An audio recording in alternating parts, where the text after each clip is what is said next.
Over the years, I've learned a lot when it comes to using the MSM Composer app, and I have learned just about every in and out of the app. With this being the case, I thought I would share some of my personal tips for starting your own MSM Composer cover journey. It is a great introduction to music for many people, so if you're new to the app, allow me to help you get started in the right direction. There are a handful of features to the app, so allow me to give a simple summary of each thing. I won't be going into every single little feature within the game, but mostly just the musical side of it all. With this being said, let's talk time signatures. The time signature allows you to choose how many beats are within one measure, which are defined by the black rows along with the accompanying number above the staff. 4/4 and 3/4, along with their variations, are the two most common time signatures you will use in the song, so I will be using those as examples. In time signatures, we have the top number and the bottom number. For MSM Composer, the top number is limited to a selection from 1 to 12, where in the real world of music, you could use numbers larger than 12, but that's a topic for another video. On the other hand, the bottom number is always going to be a selection from 3 numbers, 2, 4, and 8. This is because they each define a different type of rudiment, or type of rhythmic notation. This includes half notes, represented by 2, quarter notes, represented by a 4, and eighth notes, represented by an 8. Visually, a half note would be worth 4 rectangles, a quarter note would be worth 2, and an eighth note would be worth just 1. So now that you know that, we can think of the top number as a multiplier. If we use 4/4 as the example time signature, a single measure would contain 4 quarter notes, which are worth 2 beats, giving us a total of 8 beats, or rectangles, whichever you prefer. For 3/4, we can do the same thing. If we do 3, the number on the top, times 2, the value of the number on the bottom, we get a total of 6 beats. You would do the same things for the other bottom numbers, but as slightly mentioned earlier, 2 is worth 4 and 8 is worth 1. I know this can seem confusing and overwhelming, but it will all come naturally in no time. Now let's move on to something less complicated, key signatures. I don't use key signatures often in MSM Composer, but when I do, they are very useful.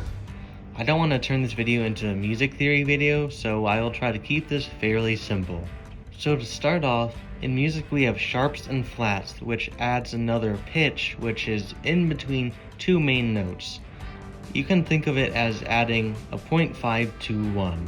Instead of adding a whole number, you're adding something that's in between 0 and 1.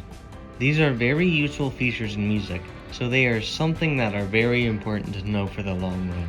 To quickly differentiate sharps and flats, sharps bring a note a half step up, while the flats bring a note a half step down.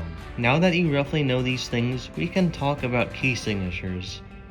What they do is make certain notes on the staff either always flat or always sharp throughout the entire song, which is the very basic summary of it without getting into the theory side of it all. One final thing to mention is natural notes. What these notes do are cancel out the sharp or flat that it was assigned by the key. It only works for that singular note in the app, so keep that in mind when creating your songs. Now that we've gotten those 2 points out of the way, we can talk about the main talking point of today's video, covering songs with the Composer app. I will share some of my best tips to get the ball rolling when it comes to starting your journey of making your own covers, so let's get right into it. Number 1. Creating your song's basis. Before anything else, we have to talk about adjusting your song's settings. In particular, you typically have to change the tempo, key signature, well sometimes, and time signature.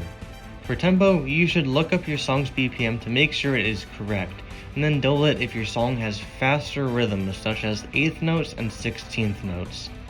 This is the most important thing to adjust because it already makes your cover more accurate. While you're looking up your tempo, you should see if you can find the key and time signature as well, so that you can save yourself from the hassle of trying to figure those out by yourself as well.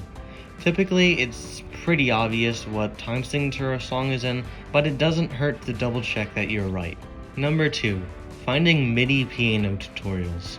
I personally rarely do this, but in my early cover days, I used to do this all the time. Piano tutorials are very useful for identifying notes and chords, especially if you're not the most musically inclined. However, there are definitely a handful of piano tutorials that aren't all that accurate, so try your best to avoid those ones. Some piano tutorial YouTubers who I find to consistently upload high quality tutorials are Sheet Music Boss, Symphoniac, or however you say it, Lyric Wolf, Mario Overhearer, I don't really know how to pronounce the name, and plenty of other channels as well. Number 3. Create a monster metronome. What is a monster metronome exactly? Well, it is a monster track that you can create, then put into a save file. What you do is place a note at the very bottom of the staff, and put 1 for every 4 beats. I find this to be a very useful thing still to this day, because it provides a visual for when you're working on a song within the staff. I typically load this track onto the noggin since I rarely use it, and since it's percussion, it doesn't melodically clash with the song that I'm making. However, you can use basically any monster that you know that you won't be using for that song, but I do recommend using a pitchless monster like Noggin. Number 4. Don't give up. This is the most important thing to do. The more covers you do, the better you get, and I promise that you will see such a big improvement when you look back on your first few covers.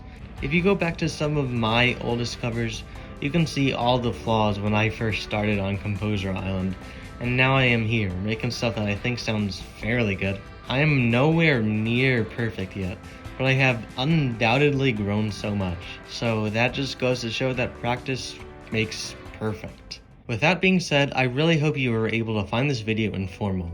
MSM Composer is a wholesome music app with a bunch of talented people using it, so I love seeing new people getting into the app every day.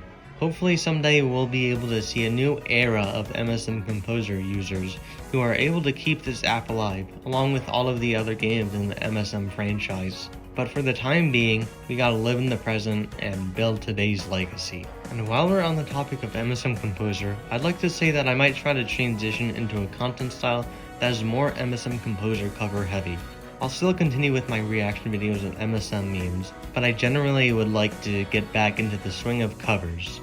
However, this might mean I would have more of an inconsistent upload schedule, but I think that would be something I'm willing to do because quality should come before quantity.